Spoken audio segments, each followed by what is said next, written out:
April 1, 2026 पासून तुमचे स्वतःचे पैसे तुम्हाला वापरणं अवघड पडू शकते। एका छोट्याशा चुकीमुळे तुम्हाला 100% पेनल्टी भरावी लागू शकते आणि थेट इन्कम टॅक्स नोटीस तुमच्या घरी येऊ शकते। तर आज आपण अशा 9 रूल्स बद्दल बोलणार आहोत जे तुमची कष्टाची कमाई वाचवू शकतात।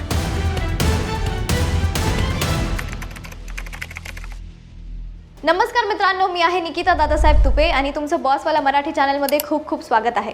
आज आपण अशा काही कॅश लिमिट्स बद्दल बोलणार आहोत ज्या माहीत नसल्या तर थेट इन्कम टॅक्स नोटीस तुमच्या दारात येऊ शकते। तुम्हाला माहीत आहे का, जर तुम्ही घराचं रेंट किंवा एखादं लोन 21,000 कॅशमध्ये दिलं तर तुम्हाला तितकंच म्हणजे 21,000 पेनल्टी भरावी लागू शकते। सरकार आता प्रत्येक रुपये ट्रॅक करते। तुम्ही बिझनेस ओनर असाल किंवा तुम्ही सॅलरीड एम्प्लॉई असाल किंवा होम बायर असाल, हे 9 नियम तुम्हाला माहीत असणं खूप आवश्यक आहे। चला तर मग आपण 1 एप्रिल 2026 पासून लागू होणारे हे नियमाबद्दल जाणून घेऊया। मित्रांनो, आता तो काळ गेला आहे जेव्हा लोक म्हणायचे की कॅश व्यवहार केला की कोणाला काय करणार। आज इन्कम टॅक्स डिपार्टमेंटकडे अशा काही ॲडव्हान्स टेक्नॉलॉजीज आहेत, जसे की AI सिस्टम्स आहेत, ज्यात तुमचं पॅन कार्ड किंवा आधार कार्ड शिवाय सुद्धा तुमचा खर्चावर लक्ष ठेवू शकताय। मग तुम्ही एखादा मोठ्या मॉलमध्ये जाऊन केलेली शॉपिंग असो, परदेशावारीसाठी काढलेले कॅश असो किंवा तुमच्या मुलांच्या कॉलेजची भरलेली फीस, तुमच्या प्रत्येक हाय व्हॅल्यू ट्रान्झॅक्शनचा डाटा बँक आणि इतर संस्थांकडून थेट सरकारकडे जातोय। 1 एप्रिल 2026 पासून हे ट्रॅकिंग इतकं वाढू शकते की एका छोट्याशा चुकीमुळे तुमच्या आयुष्याची जमापुंजी पेनल्टी भरण्यामध्ये जाऊ शकते। चला तर आपण सर्वात आधी बघूया कॅश डिपॉझिट लिमिट्स बद्दल। बघा, जर तुमचं बँक खात्याला तुमचं पॅन कार्ड लिंक असेल, जे आजकाल सर्वांचंच असतं, तर सरकारने काही रिपोर्टिंग लिमिट्स ठरवून दिले आहेत। म्हणजे या मर्यादेच्या वर जर व्यवहार झाला तर बँक त्याची माहिती इन्कम टॅक्स डिपार्टमेंटला देते। आता त्याच्या मर्यादा काय आहे ते मी तुम्हाला सांगते। पहिला आहे सेव्हिंग्स अकाउंट। जर तुमचं बचतीचं खातं असेल तर तुम्ही एका फायनान्शियल इयरमध्ये जास्तीत जास्त 10 लाखपर्यंत पैसे जमा करू शकता। दुसरं म्हणजे करंट अकाउंट, जे प्रामुख्याने बिझनेस ओनर्स वापरतात। त्यांच्यासाठी ही मर्यादा फक्त 50 लाख प्रतिवर्ष केली आहे। आता इथे एक गोष्ट लक्षात ठेवा, याचा अर्थ असा नाही की तुम्ही मर्यादापेक्षा जास्त पैसे जमा करू शकत नाही। तुम्ही करू शकता, पण जसा तुमचा आकडा 10 लाख किंवा 50 लाखाच्या वर जाईल तशी तुमची माहिती ऑटोमॅटिकली सरकारकडे जाईल। मग उद्या जर तुम्हाला नोटीस आली तर तुमच्याकडे तुमच्या पैशाचा पक्का हिशोब असणं गरजेचं आहे। आणि जर तुम्ही या मर्यादावरती कॅश डिपॉझिट केली तर बँक त्याची माहिती थेट इन्कम टॅक्स डिपार्टमेंटला देते। आता अजून एक महत्त्वाच्या बदलाबद्दल सांगते। इन्कम टॅक्स 2025 अनुसार एप्रिल 1, 2026 पासून ज्यांच्याकडे पॅन कार्ड अवेलेबल नाही, त्यांच्यासाठी ही मर्यादा 5 लाखापर्यंत केली गेली आहे। अशा वेळी पॅन कार्ड नसलं तर तुम्ही आधार कार्डद्वारे तुमची ट्रॅकिंग केली जाईल। तुमचा रजिस्टर ॲड्रेस, तुमचा मोबाईल नंबर किंवा ईमेलवरती तुम्हाला नोटीस येऊ शकते। वळूया पुढच्या मुद्द्याकडे, कॅश विड्रॉवल्स रूल्स। इथे TDS मेकॅनिझम लागू होते। आता इथे जर तुम्ही नियमितपणे ITR भरत नसाल तर जर तुम्ही 20 लाखापेक्षा जास्त विड्रॉवल केल्यास तुम्हाला 2% TDS लागू होईल। आणि तेच जर तुम्ही 1 करोडपेक्षा जास्त विड्रॉवल केल्यास तुम्हाला 5% पर्यंतचा TDS लागू होईल। पण तेच जर तुम्ही ITR नियमितपणे फाईल करतात तर 1 करोड पर्यंतचं विड्रॉवल लिमिट आहे तुम्हाला, त्याच्यावर कोणताही TDS लागू होणार नाही। आणि जर तुम्ही 1 करोडपेक्षा जास्त एक्सीड केलं तर त्याच्यावरती 2% TDS तुम्हाला लागू होईल। मित्रांनो, लक्षात ठेवा, हा TDS म्हणजे तुमचं नुकसान नाही। तुम्ही ITR फाईल करताना याचा क्लेम करू शकतात। पण महत्त्वाचा मुद्दा हा आहे की सर्व व्यवहार रिपोर्ट केले जातात। आता इथे एक गोष्ट नीट समजून घेऊया। अनेकांना असं वाटतं की बँक TDS कापतोय म्हणजे हा टॅक्स कापला गेला आणि विषय संपला। पण मित्रांनो, हा TDS कापला जाणं म्हणजे इन्कम टॅक्स डिपार्टमेंटकडे तुमच्या व्यवहाराचा अधिकृत पुरावा जाण्यासारखा आहे। आपण एक उदाहरण घेऊया। समजा तुम्ही घराच्या बांधकामासाठी एका वर्षात 30 लाख रुपये कॅश विड्रॉ केले।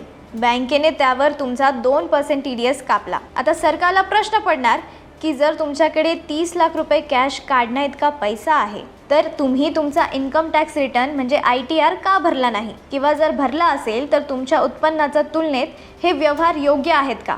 त्यामुळे 1 एप्रिल 2026 पासून फक्त टॅक्स वाढवण्यासाठी मोठी कॅश काढणं टाळा, कारण बँक फक्त पैसे देत नाही तर तुमच्या खर्चाचा पूर्ण ट्रॅक रेकॉर्ड सुद्धा मेंटेन करतात। मित्रांनो, कॅश विड्रॉवल बद्दल तर बोलून झालो, पण लोक अचानक मोठी कॅश का काढतात याचा कधी तुम्ही विचार केलाय का? याचं सर्वात मोठं कारण म्हणजे मेडिकल इमर्जन्सी. अचानक आलेलं हॉस्पिटल बिलमध्ये तुमची सगळी सेव्हिंग एका झटक्यात संपते, बरोबर की नाही? म्हणूनच योग्य इन्शुरन्स असणं ही या काळाची गरज आहे. तुमच्या पश्चात तुमच्या कुटुंबाची आर्थिक भविष्य सुरक्षित करण्यासाठी टर्म इन्शुरन्स सर्वात आवश्यक आहे. याच्यामध्ये तुम्हाला 400 ते 500 प्रति महिना प्रीमियम भेटतं. कव्हरेज तुम्हाला कोटींमध्ये मिळू शकतं आणि इथे 51 पेक्षा जास्त इन्शुरन्स पार्टनर सुद्धा उपलब्ध आहे. त्यामुळे तुम्ही तुलना करून सर्वोत्तम पर्याय निवडू शकताय. आणि विशेष म्हणजे तुम्हाला यामध्ये अप टू 15% डिस्काउंट सुद्धा मिळू शकतं. आणि दुसरं मेन म्हणजे हेल्थ इन्शुरन्स. याच्यामध्ये तुम्हाला प्रीमियम 400 ते 500 महिन्यापासून तुम्ही सुरू करू शकताय आणि याच्यामध्ये कव्हरेज तुम्हाला कोट्यांमध्ये मिळतं. आणि डिस्काउंटबद्दल बोलायचं झालं तर याच्यामध्ये तुम्हाला 25% पर्यंतचा डिस्काउंटचा फायदा मिळू शकतोय. आणि सर्वात महत्त्वाचं म्हणजे इन्शुरन्ससाठी तुम्हाला फक्त 30 मिनिटचा क्लेम सपोर्टमेंट सुद्धा मिळतो. आणि एवढंच नाही तर तुम्हाला मदत करण्यासाठी 51+ पेक्षा इन्शुरन्स पार्टनर सोबत एक डेडिकेटेड रिलेशनशिप मॅनेजर सुद्धा देखील तुम्हाला मिळतो, जो तुमच्या सर्व प्रोसेसमध्ये मदत करतो. मित्रांनो, टॅक्स वाचवणं जेवढं महत्त्वाचं आहे तेवढंच तुमची सेव्हिंग सुरक्षित ठेवणं देखील महत्त्वाचं आहे. त्याच्यामुळे आजच तुमचा आणि तुमच्या फॅमिलीचा इन्शुरन्स प्लॅन करा. आता वळूया रूल नंबर 3 कडे.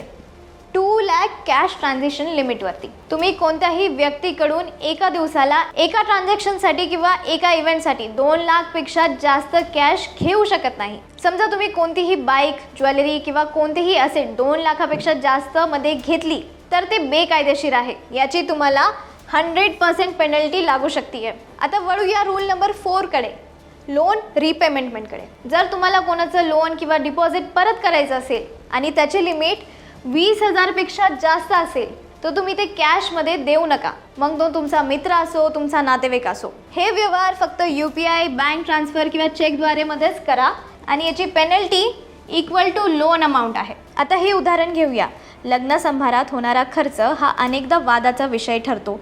समजा तुम्ही कॅटरला किंवा डेकोररला 2 लाखापेक्षा जास्त पेमेंट केलं तर तिथे सेक्शन 269 STचं उल्लंघन होतं. जरी हा तुमचा स्वकष्टाचा पैसा असला तरी रिसिप्टंटला म्हणजे मिळणाऱ्याला तितकाच दंड भरावा लागतो. लग्न असो व घरगुती कार्यक्रम, शक्यतो सर्व मोठी पेमेंट्स डिजिटल माध्यमातूनच करा, जेणेकरून तुमच्याकडे त्याचा कायदेशीर पुरावा असेल.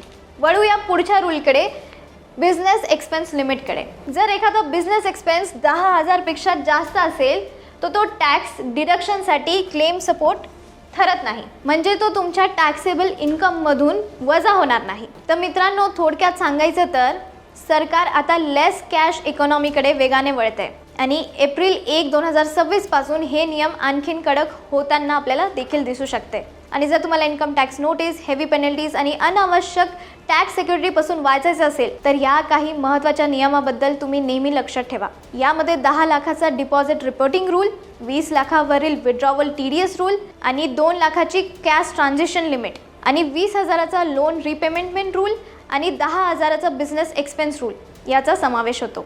या सर्व नियमापासून तुम्ही तुमचे आर्थिक व्यवहार सुरक्षित ठेवू शकता. जर तुम्हाला ही माहिती युजफुल वाटली असेल तर तुमच्या फॅमिली आणि फ्रेंड्सला नक्की शेअर करा आणि अशाच महत्त्वपूर्ण माहितीसाठी बॉसवाला मराठी चॅनलला सबस्क्राईब करायला विसरू नका.